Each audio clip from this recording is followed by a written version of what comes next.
In the 1950s, there is a famous mystery called the Dyatlov Pass incident that we are going to be looking in today. In Russia, where you had 9 highly experienced hikers go out on an expedition and not return. When a search party is launched and they discover the circumstances under which they are found are truly baffling.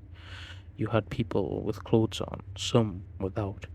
You had people that were mildly radioactive. You had people that were missing body parts. And the scary part is, none of it really fit the narrative that there had been any avalanches or that they have died from hypothermia. It was almost like something had attacked them, but we have no idea what it was. And so that mystery has endured for years and for decades. And so today's story is referred to as the American Dyatlov Pass incident, because you have a group of people that go missing inexplainably and then located under baffling conditions. And just like the original Dyatlov Pass, we know in today's story what happened to them, for the most part at least. We just don't know why. But before we get into today's video, if you're a fan of the strange, dark, and mysterious, please do consider subscribing. And without further ado, let's begin. Today's story takes place in 1978, and it focuses on 5 young men that were best friends. Basically, they were inseparable, who all lived in Yuba City, California, and they came to be known as the Yuba City 5. These 5 men were all either merely intellectually disabled or had mental health disabilities. But despite all that, they were very highly functional. Hewitt was the youngest of the group. He was 24 years old. He was fairly uncomfortable in social situations and didn't do well, so basically an introvert. But despite that, around his best friends, he blossomed and was actually incredibly funny and light-hearted, and got along extremely well. Ted Wheeler was the oldest of the group. He was 32, and he kind of took a big brother approach to Jack Hewitt. He kind of looked after Jack. Specifically, those two are very close, and Ted was known to actually occasionally make phone calls on Jack's behalf when Jack felt uncomfortable calling a stranger. You can tell those two are close. Ted would step in and be the bigger brother and make those phone calls for him. Moving on to Bill Sterling. He was 29 years old, and he was deeply religious, and he would spend a lot of time going to the library where he would read Christian literature. Jack Madruga was 30 years old, and he was an army veteran. However, he had been discharged from the army after a medical evaluation determined that his IQ was just too low, so he was discharged from the army. He was a designated driver of the Yuba City 5 because he was the only one who had a driving license. But despite that, Jack loved being the driver because he loved his white and turquoise Montego. To him, it was like his prized possession, and he felt very proud driving the group. And last but not least, you have Gary Matthias, who was the unofficial ringleader of the group. He was 25 years old. He was also an army veteran, and he was also discharged following a medical evaluation where they diagnosed him with schizophrenia. When he was diagnosed, he was sent back home to Yuba City to move in with his parents. Initially, when he came home, he really struggled. They hadn't found a good way to manage his diagnosis, but eventually his doctor found the right mixture of medications and treatment, and he totally stabilized. And in fact was able to even hold down a job working part-time with his stepfather in his gardening business.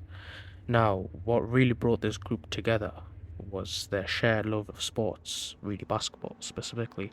When they got together, they were either talking about basketball, watching basketball, or playing basketball. The Gateway program that they were all enrolled in actually had a basketball team, and so they all played on that basketball team, and they were very super passionate about that team. February of 1978, the basketball team, along with a host of others, was slated to compete in a tournament where the winners of this tournament would get a free trip out to Los Angeles. And so, of course, the Yuba City 5 was so excited about this tournament. Their tournament was supposed to start on February 25th, 1978, but the favorite basketball team, UC Davis, was playing just 50 miles away from them in Chico, California on February 24th, so the night before their big tournament.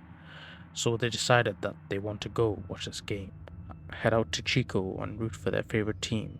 but also they need to make sure that they're back in time so they can get a good night's sleep before the tournament, which is on the 25th.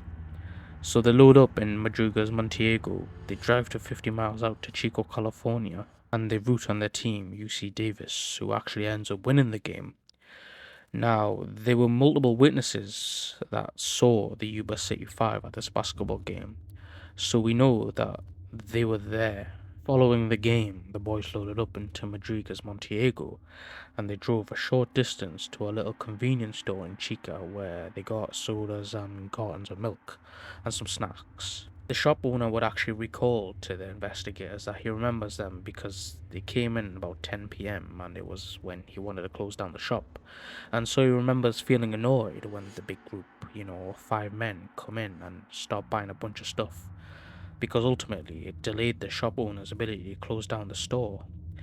That sighting at the convenience store would prove to be the last time anyone would see the boys alive. For that night, some of the boys' parents had stayed awake to wait for their sons to come home, and when they didn't, and it was starting to get late, the parents started calling each other to ask if they had seen their son. And unfortunately, no one had, and so only was it strange because the boys always told their parents and loved ones where they were going. But the idea that they would jeopardize a good night's sleep before this tournament that they had been obsessing about just seemed very uncharacteristic, and so by very early next morning, all the families called the police and said something is wrong.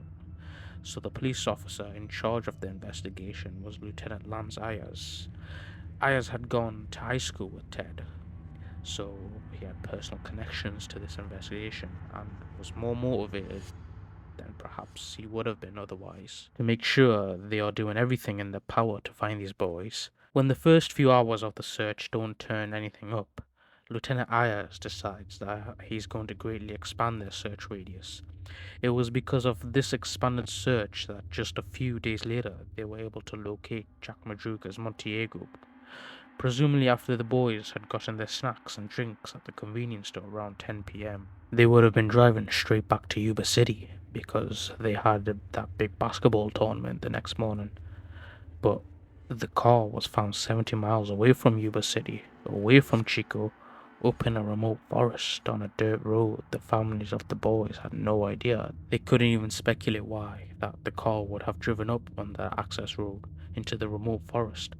There was no reason they would be going up there, at least none that the families would have any understanding of. In addition to the strangers surrounding why it was 70 miles away up in some remote forest, it also didn't make any sense that the boys had abandoned the vehicle even though it was covered in snow and there was no indication that it had been stuck in the snow. There was about a quarter tank of gas, so they didn't run out of gas. There were no keys in the ignition, so when the police had to hotwire the car to drive it back, the car ran just fine, so there was no mechanical issues or any engine issues. They literally put it in park in the middle of nowhere and got out and left. They looked inside the vehicle and all that was there was some wrappers and cans and cartons from the snacks that they had presumably been eating since they left that convenience store, but no keys, all the doors were shut, one window was down slightly and some wrappers. That was it. Search shifts to now looking exclusively in the area that this car was found, and over the couple of days following the discovery of the car, they're looking everywhere and there's no sign of the boys. And then unfortunately a massive snowstorm rolls in and basically covers everything to the point where it's impossible to search, and they had to abandon the search until early spring when the snow had melted a bit. During this waiting period, the families of the boys put out rewards, were requesting information from everyone and anyone that had it. The police were fielding thousands of tips and unconfirmed sightings about where they could be, but none of it amounted to anything. They made no progress. They had no idea where these boys were. On June 4th, 1978, so just a little over 3 months after the boys had gone missing, some motorcyclists that had been on a long trip happened to be up in those mountains on those dirt roads near where the car had been originally discovered. They were about 20 miles from the point and they had found this cul-de-sac that they parked their bikes in. and they decided to just stretch their legs, and they look down a little ways off the cul-de-sac and they see an old looking trailer, and they decided, just out of curiosity, to kind of walk over and see what was inside of it. It would turn out that it was a trailer maintained by the Forestry Service, but it really hadn't been upkept in a long time. And so their curiosity built up, and they're walking over. They see that one of the windows had been broken, and they think, okay, it's more than likely abandoned, and they think they're just going to open the door, poke their heads in, and just see what's in there. Purely out of curiosity, because they're kind of in the middle of nowhere and they're just curious. So they go up and they open the door slowly. Once they open the door, they're immediately hit with this horrible smell, and they quickly shut the door. They look at each other and they're like, I don't know what's in there, but it smells like death. It would turn out that it was death. One of the Yuba City 5, it was Ted actually, who was the oldest of the group, who looked after Jack, who was also the youngest of the group. It was his body. The mystery only gets deeper when you go inside the trailer. Ted Weir was found wrapped in 8 blankets on his bed inside the trailer. His feet were badly frostbitten. He looked like he lost about 50% of his body weight. And crazy enough, he had growth on his face, like his beard, that showed. He had been laying there almost certainly for about 13 weeks. Ted had died from a combination of starvation and exposure to the elements, but in the trailer, in the middle of plain sight, were loads of fire-making materials. For example, you had paperback books, you had kindling, you had matches, you had firewood. In addition to the fire-making materials, there was additional clothing, heavy clothing like for cold weather. There were a lot of food like sea rash. It's military sea ration where you can basically pop it open and you have some food enough to feed someone for at least a year. So there's food in plain sight, there's fire-making supplies in plain sight, and also there was a propane tank out back that was basically full, that if they just turned it on, they could have had heat for quite some time, but there was no sign that any of these supplies were ever touched. Now, one could potentially make the case that perhaps Ted, lacks the common sense to make a fire and to use up all the resources that were right there in front of him.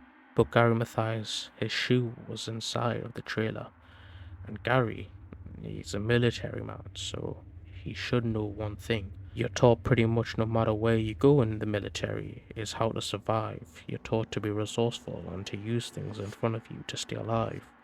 And it just seems very strange that if you had Gary in there, that he wouldn't have immediately started a fire, or at least instructed the group to start a fire and eat the food, or to even turn on the gas. Those things that are just basic life-saving skills. A day after Weir's body is found inside of the trailer, searchers discovered Sterling and Madruga's remains located approximately 11 miles from where the car had been located. The remains showed signs of significant predation.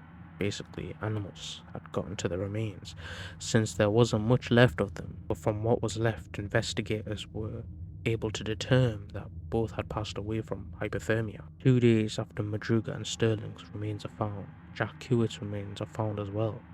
2 miles from the trailer where Weir had been found, and Jack Hewitt had also died of hypothermia. So, 4 of the 5 men have been located, leaving Gary Mathias, who to this day, unfortunately, has never been found.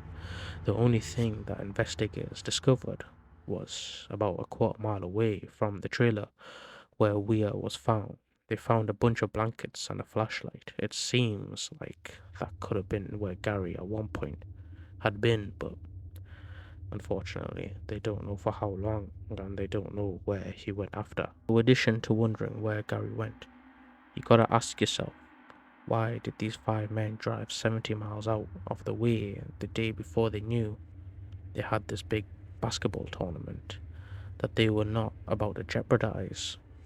Why did they drive 70 miles away to a remote dirt road in a remote forest? Why did they suddenly park their car, turn it off, take the keys out, shut the doors, and then hike 20 miles in the dead of night in a snowstorm to some random trailer, and then get in the trailer where there's ample food, there's ample blankets and additional clothes, but use none of it and die over a 13-month period from starvation and exposure. Why? And so there's many theories as to why this happened, ranging from, Gary Mathias is somehow responsible, and that's why we haven't found him yet, to they simply took a wrong turn, and that's how they wound up in this mountain in the middle of nowhere. But none of it really accounts for the purposefulness of their travel if they had gotten lost. Police believe they would have been maybe driving in loops, they wouldn't have just driven in a straight line, reached this point in the road and then just gotten out. It's not consistent with being lost, so we don't know why they wound up on that road, or why they decided to go to that trailer, or why it caused them not to use the supplies, but something happened, something forced them to do this. And to this day, we don't know what it was. So, of course, I would love to hear your theories as to why the Yuba City 5 did what they did. Give me your best theories and I'll do my best to go through and respond to as many as I possibly can. If you enjoyed today's story, I would suggest you press that subscribe button, as I try to post twice a week, and I would suggest also if you press that like button, and also if you want to share this video, share this to your friend and try to come up with a theory of what happened to them, or just check out some of my other videos. But that will be it for today. Thank you for watching and goodbye.